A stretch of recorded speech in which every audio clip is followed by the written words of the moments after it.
Hey everybody, welcome to the Nostalgia Junkies Spider-Man movie ranking. This is just my opinion. I'm Justin, so I would preface this by saying I think Wesley would have a vastly different list, and probably Jessica too. Honestly, mine's going to be pretty different than most people. I think if you watch this, you may hate me, but I gotta be honest about my opinion. So I guess with that being said, I got a lot of explaining to do. We have 11 movies to rank because I'm going to include all the Tobey movies, all the Andrew movies, all the Tom MCU movies, not including the Avengers, and the Spider-Verse movies. Alright, so going to go ahead and get this out of the way. So starting at number 11, I have The Amazing Spider-Man 2012 with Andrew Garfield. So, this movie, I've watched it several times over the years, and then I've watched it recently. Still a pretty solid movie. I think my biggest issue with it is that it retreads everything that Spider-Man 2002 did, but there's not really a whole lot I could say that it really did better. I didn't like the suit so much in this movie. I think I like it more now, but when it first came out, I was really iffy about it. Andrew does a good job, and then Emma Stone as Gwen Stacy does a great job. So they're obviously the best part about the movie. Lizard is just okay. I kind of wish that would have been better. The Oscorp setup stuff was okay. And then the way the movie deals with the mystery of Peter's parents, kind of neat. That was their probably way of doing something a little different, but I was never really that interested in that. So it's not a bad movie. Not a bad movie, and I noticed that Gen Z really like Andrew's their Spider-Man, and a lot of them grew up on that before Tom. There's that sort of sweet spot, and I think this movie will be viewed better over time. But yeah, for me, it was just a little too soon after Tobey because Tobey was my Spider-Man. So yeah, but that's my number 11. Still think it's a pretty decent movie. Now, number 10 is where I'm going to get absolutely killed in the comment section if anybody watches it that much. But I've got Across the Spider-Verse. Now, hold up. I know what you're thinking, like this guy just invalidated his whole list, but let me explain. I kind of look at live action as an advantage over the animated, so I kind of, for me, live action is more my thing. And Across the Spider-Verse, I kind of got some bad news as I was walking into the movie theater, family-wise, in a health situation, and maybe it put a damper on me as I was going in, but I didn't have a great theater experience. And then I'd only watched it once, and I was like, man, and I saw how much everybody loved that movie, and I was like, well, I don't know what's wrong with me. Maybe I just went in with the wrong mindset or whatever. So I rewatched Across the Spider-Verse yesterday, and I would say it bumped up one spot. It was like my least favorite Spider-Man movie, and now it's like my second least favorite. If you're wondering why, some of the reasons are really just kind of like kind of a very negative movie, like mean-spirited at times. Like, I don't really buy why all the Spider-Men were being mean to Miles and trying to force him to let his dad die. Like, to me, that was just stupid. And then to turn Miles against like all the Spider-Men and women, just like, I don't like that. And I didn't even like Peter B. Parker in this movie. Like, I really didn't like him at all in this movie.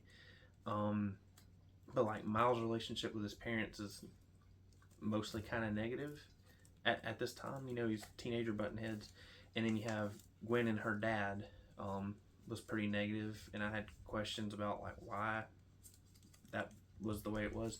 That one kind of got to resolve. It was like probably the only how do I say, like, not positive of the movie. There's a lot of positives about the movie, but like something that concluded and had like a sort of a happy ending there.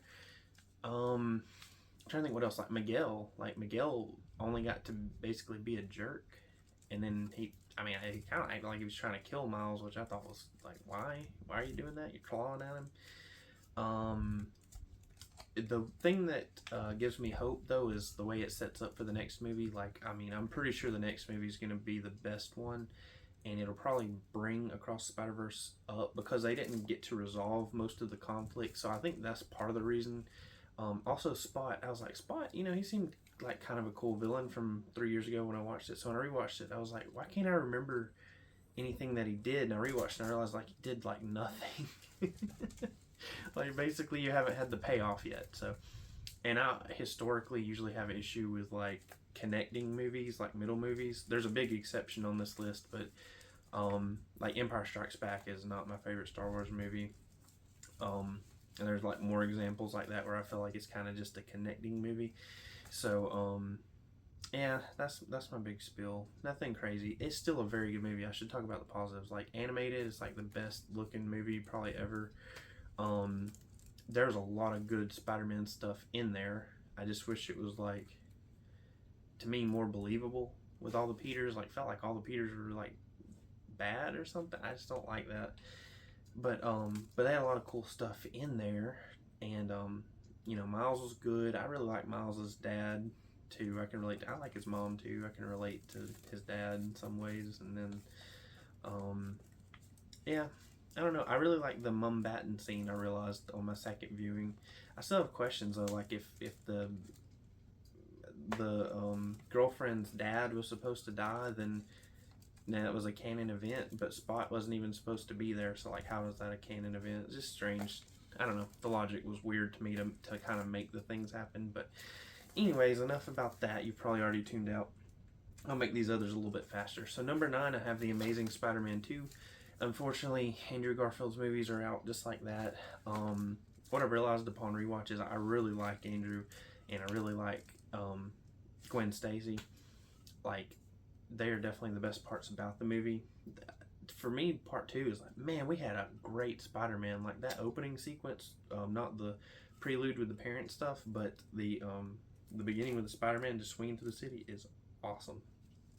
Up until recently, this was my favorite live-action suit. It's still basically tied from the best. I don't know if you can really top it, but it's, right there.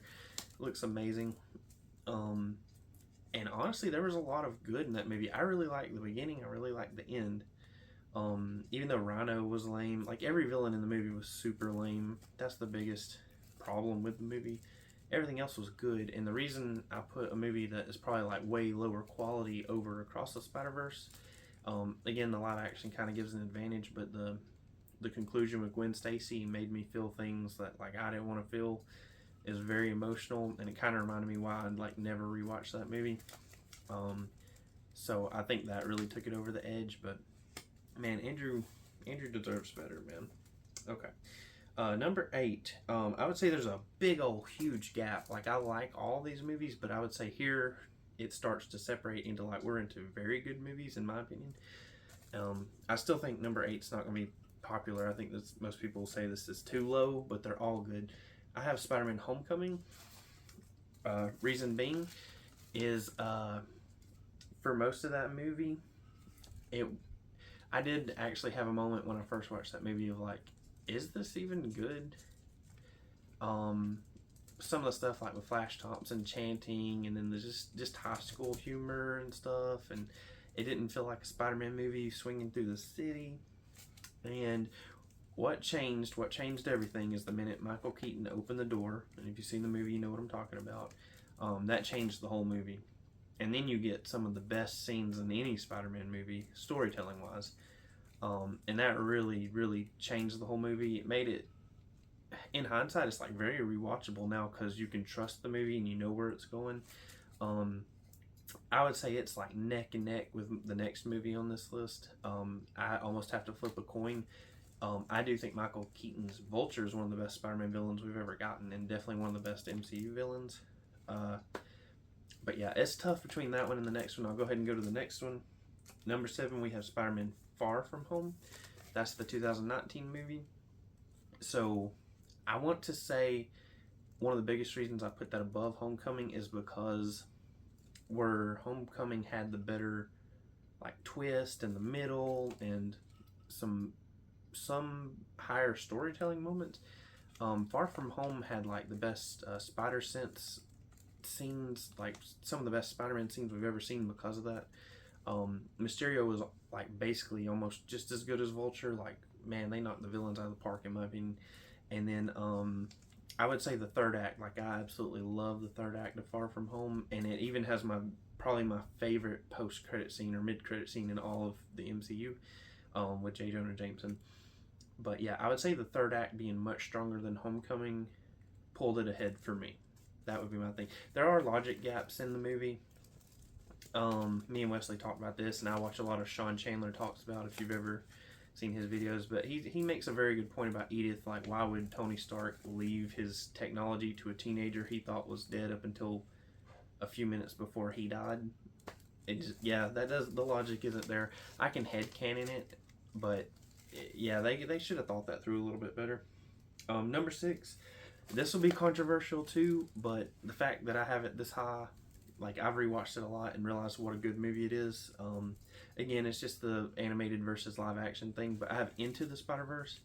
This is nearly a perfect movie. I mean, really, like, this movie, like, for me as a deep Spider-Man fan, like, it revered Peter, like, it respected him, and you got Peter B. Parker, who I loved in this movie. You have Miles, who's great. You see his relationship with his parents and stuff, and you can see him become Spider-Man, and it's all very good. Kingpin was an awesome villain, like way better than the Spot. And I think the story was just more focused, whereas Across was like, let's see how much we can just cram into this movie. Into, you know, it showed a lot, but it was much more like focused to me. Like, again, I know it's low on this list for most people, but like I'm saying it's like a perfect movie. It's just, or nearly perfect, but it's animated versus live action, and I always just feel stronger emotions when it comes to live action, and I feel like I'm really watching Spider-Man in live action. So that's part of the reason. But quality-wise, this Into the Spider-Verse is just about as good as you can get. All right, number 5, I have Spider-Man 3. I realize I'm probably a much bigger fan of this movie than the average person, but when I left the movie theater in 2007, I was 13 going on 14, and like that, I was like, that's my favorite movie I've ever seen in my life. Like, I thought it was perfect, like everything was great. And then I got a little older, The Dark Knight came out the next year and like blew my 14 to 15 year old mind, and I was like, oh my gosh, that's better than every superhero movie I've ever seen. And then I think I became a little cynical and heard the criticisms. I'm like, yeah, Spider-Man 3 does have a lot of issues, and now that I'm in my 30s and I can look back, I realize I can quote almost every line of Spider-Man 3 because that is the one that I bought with my own hard-earned money and rewatched, and like I can just about quote it. There's so many memes, but I just love this movie, and I think the highs are higher than the lows. Like, if you think about it, Spider-Man 3 has a really good third act. And I can sit here and say, like, Sandman, I think they nailed the casting, but, like, he's just, I don't know, he was not that interesting to me. Venom, they did right by the comics as far as storytelling, but the casting and the design were off to me. But you do get the payoff with Harry Osborn, which is good. And I really liked all that stuff, and that was very emotional, but just overall. And then Emo Peter, which I know is now a lot of times referred to as like Bully Maguire. I don't know. I'm telling you, like 80% of that movie is awesome. Like the moments like Good Riddance and all that. Some of that's just, it's just great. And I love the whole third act and J. Jonah fighting with the kid over the camera and all that. It's so great. So for me, it's probably a big old Justin nostalgia ranking, but Spider-Man 3, number 5. Number 4, I have the newest Spider-Man movie, Spider-Man Brand New Day, and I'll try to keep this spoiler free because I know a lot of people may have not had a chance to watch it yet by the time this comes out, but to me, this movie nailed the most important part, which is Spider-Man. Like I was telling my friends who I watched it with, like, and one being Wesley, of course, from the channel, I felt like I got to hang out with Spider-Man. Felt like I spent time with him, like the real Spider-Man. Like the costume, great. The relationships in the movie, awesome. Absolutely loved it. Since it's in the trailer, I'll mention this. The relationship with Punisher was awesome. And since the Hulk is in the trailer, I'll say that everything with the Hulk was amazing. So, and I was skeptical. I was like, why is the Hulk in this movie? Blah, blah, blah, blah. But no, I was glad to be wrong. So they nailed all that. To me, the weakest part personally was in the villain territory, and I don't want to go into spoilers. It still had a lot of good things about it. It was just, there was a bit of an odd decision there. But what this movie did so well is bring New York back into it as a character. Had moments of like New Yorkers, how do I say without saying too much, like kind of like in those old Tobey movies, how New Yorkers would stand up for Spider-Man and they loved Spider-Man. Like some of that was in this movie, and it just made it that much more special. So I have these here just to show off from the movies. My wife, she went crazy and like bought all this stuff. And like normally we never splurge like this, so this was awesome. This is the popcorn bucket. But yeah, this was a great movie theater experience. I like Tom Holland probably took the crown as the best Spider-Man actor. So, and I'm a Tobey stan kind of guy all the way through. So, if you haven't seen Brand New Day, go see it. It's definitely awesome. All right, now to the top three. Number 3, we have Spider-Man 2002, Tobey Maguire. I think they nailed the origin. I think they nailed the casting. They nailed the villain.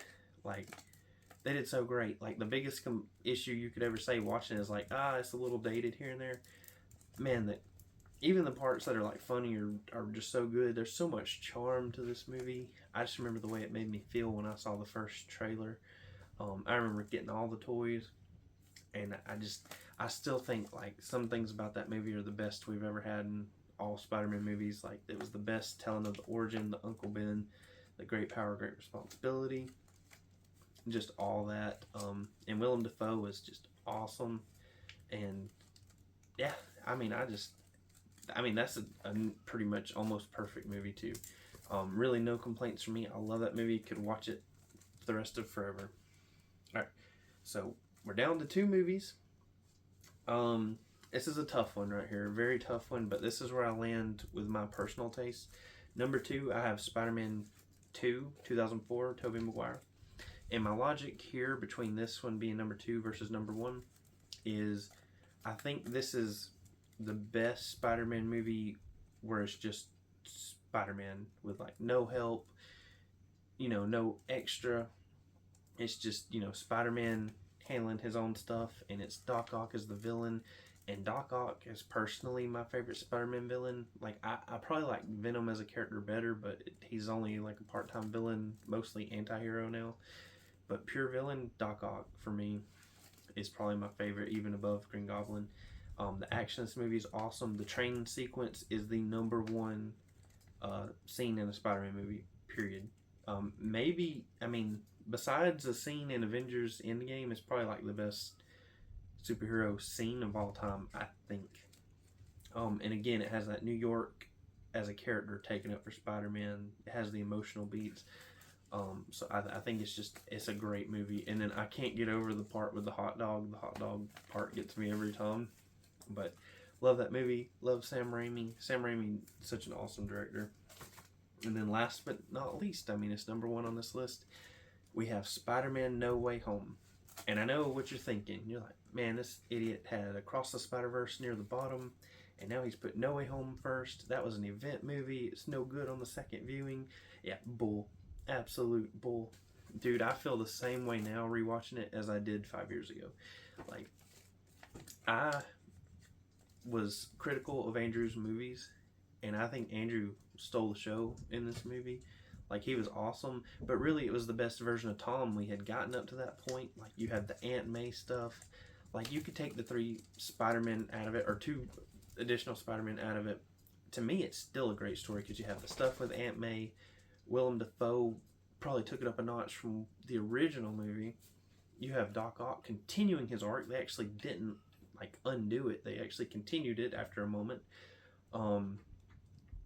And then, even someone like the Electro was improved. He's not great, but he was improved. So, yeah, there was just a lot to love. But, man, when they come through that portal, and then you have that whole third act on the Statue of Liberty, It just doesn't get any better than that. Like, yeah, the biggest criticism of this movie is probably the Doctor Strange stuff. Like, I wish they could have tightened that up a bit and not made it kind of a bit lazy on the explanation. But to me, it's a lot more forgivable. Like, I can forgive it. I mean, the theme of the Watts Spider-Man trilogy with Holland is kind of like he always does something to goofy as a teenager to mess something up. So I kind of hope we're past that. But regardless, the highs of No Way Home may never be topped for me. It's really between that and Avengers Endgame, like the highs I've ever had in a movie theater. So thank you for tuning in. I know this is probably like the most unique list out of anybody because I feel like I'm on an island with some of my opinions, but appreciate you guys tuning in, and let me know your ranking if you watch, and we'll see you later.